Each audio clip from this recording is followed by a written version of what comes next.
Yes, children, welcome to my next video. Here we are going to discuss about the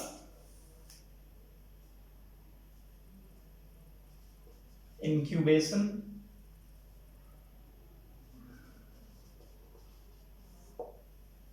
Here, when we talk about the incubation, I am talking about the 9-month pregnancy where the fetus develops completely into a baby and gradually comes out of the body.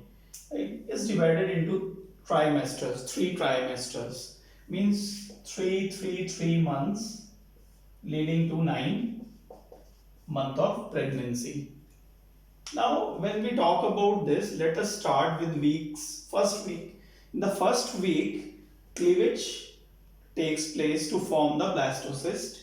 When the blastocyst have been formed, then after 4 to 5 days after fertilization, it gets implanted. We learned it in our previous video. Now we are going to come to the next thing, second week. The ectoderm, mesoderm, endoderm are formed and blastocele is also formed. After that, in the week third, women will not have the periods. Now this is an important symbol of pregnancy. Now comes the fetus. Now develops a backbone, neural tube, brain, spinal cord are going to be formed. And after this, in the fourth week, the heart, blood vessels are formed along with the gut. Now this is the gestation period we are discussing about. Now what happens here is now the umbilical cord will also develop and the embryo is about 5 millimeter long. Now comes your fifth week. In the fifth week, the limbs, buds will be formed. Then week sixth, and also the heart starts pumping in the fifth week. In the sixth week, what happens is the eye and the ear start to form. Then in the seventh week, the internal organs develop. Mouth, tongues are formed. Then in the 12th week, the fetus fully formed. Sex organs are developed and 56 centimeter long the embryo now it is. Now comes the week 20th where the hair formation develops. Then fingernails are also formed. Now coming to the week 24. When we talk about the 24th week, the eyelids open, the legal limit of the abortion now ends. Now comes your 26th week where the premature birth can take place. Then the week 28, the body movement of the fetus is more and the response of the fetus is towards the touch also and sometimes to the sound. Then comes the 30th week where the fetus, fully developed fetus or the baby head goes down or downward direction and it is 240 mm long. Then comes the 40th week where the birth of the child will take place. It is known as to be parturition process. In parturition process, what happens? Parturition means it is the childbirth. Now the process of the childbirth is actually, as we have discussed, parturition is due to neural endocrine system and uteral movements,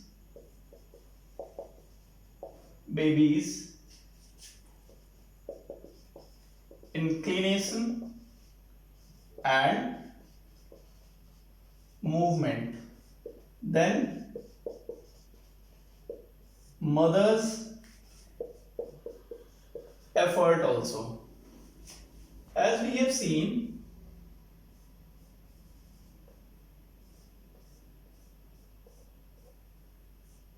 when the as the child has been fully formed, what happens is it is going to go,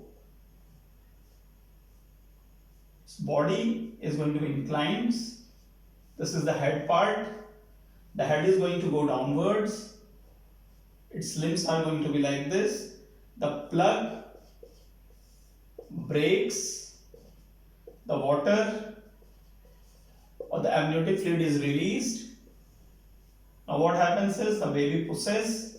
Now how this happens? It is due to the neural endocrine system. Now when we talk about the neural endocrine system, we are talking about the involvement of the brain. From the brain, pituitary will release oxytocin hormone. Now this hormone is released when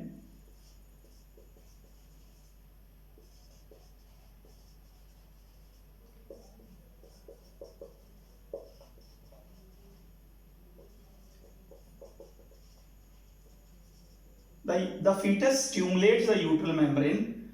It is myometrium, and this myometrium stimulates the pituitary and it releases the oxytocin.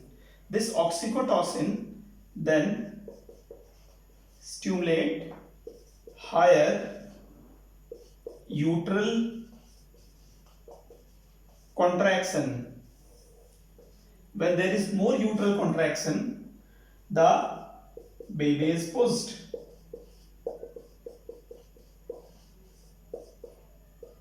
Out of body. Gradually,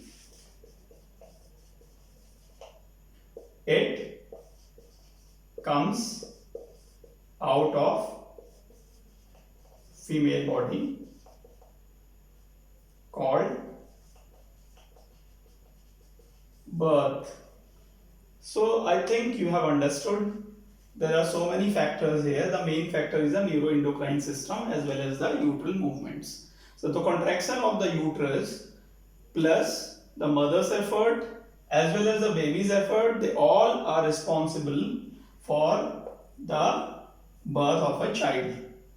Thank you, children. Now we are going to talk about lactation. Now what is lactation? Lactation is when we talk about lactation, it is the formation of the milk by the mammary glands. The mammary glands have alveoli which produce the milk. Now, lactation takes place in pregnant mother for feeding of the baby. The first milk is yellowish and colloidal, having antibodies and rich, these antibodies are IgA, rich nutrients required for protection and growth of baby. So for what they are provide the protection, the babies which are infants, they have lower immunity. So the mother's milk, which is also known as to be the first milk, is also called as colostrum. It contains IgA antibodies, as I have told you, and they are very rich in nutrient, that is protein, carbohydrates, vitamins, which help in the protection of the baby from the diseases also. So what controls lactation? Lactation is also controlled by HPL hormones, human prolactin hormones, which are released by the placenta. And one thing I should tell you, the relaxin hormone is also produced during childbirth, which helps in the lessening of the pain which takes place during the childbirth among the pregnant women. So children, I am going to end this here and we are going to start new topic. Okay, thank you.